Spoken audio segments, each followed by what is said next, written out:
तपाईले त मिठो गीत गाउनुहुन्छ रे हो अगाडि गरे अब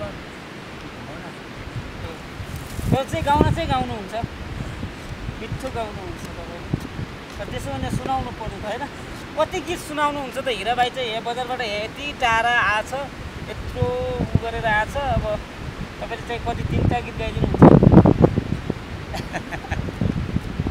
तपाईले त मिठो आवाजमा तपाई कति वर्षको हुनुभयो अहिले 60 60 उहाँ चाहिँ 60 वर्षको हुनुभयो तर पनि आवाज चाहिँ एकदम मिठो छ गाइज उहाँको है म चाहिँ लास्टमा चाहिँ आवाज अब के हैन तपाईको आवाज चाहिँ एकदम मिठो छ भनेर हिराबाई जानु पर्यो त्यो गोठमा माथि चाहिँ एकजना बुवा हुनुहुन्छ अनि हजुरको शुभ नाम तपाईको नाम के हो भनिदिनु त मानबहादुर नेपाली हैन मानबहादुर कामी हैन पात्रासी फेरि हैन फेरिको हैन अनि त्यस यहाँ भैँसी के ल्याउनु भएको छ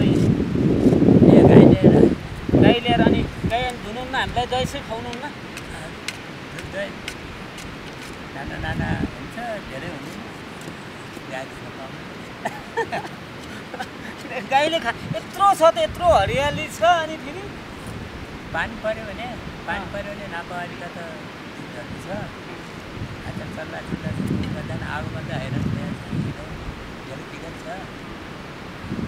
एकदम गाह्रो छ हैन म पछिल्लोचोटि आयो भने अनि आउँछु अनि तपाईँ हामी दुई बाउ छोरा यहाँ मजाले बसेर फेरि अर्को नेक्स्ट भिडियो बनाउँला होइन है। म पर्सि अब यो महिनाको चाहिँ सेकेन्ड हप्ता भने 14-15 गतेतिर आउँछु। अनि यो शङ्कर झरना चाहिँ मैले चाहिँ गरिसकेँ। पारी कहाँ रे? भोलि खाल्चौर जानुहुन्छ? ल हुन्छ, राम्रोसँग बस्नु होला, गाई चाहिँ राम्रोसँग चराउनु होला। म चाहिँ धेरै गाह्रो हुन्छ क्या मलाई बजारबाट यहाँ आउन पनि, अब यत्रो बाटो अप्ठ्यारो छ अनि कामको समस्या त्यही भएर अनि कहिले काहीँ चाहिँ अस्तिदेखि एकजना बुवाले कस्तो मिठो गीत गाउनुहुन्छ भनेर म तपाईँलाई चाहिँ भेट्न आएको। ल म जान्छु है अब।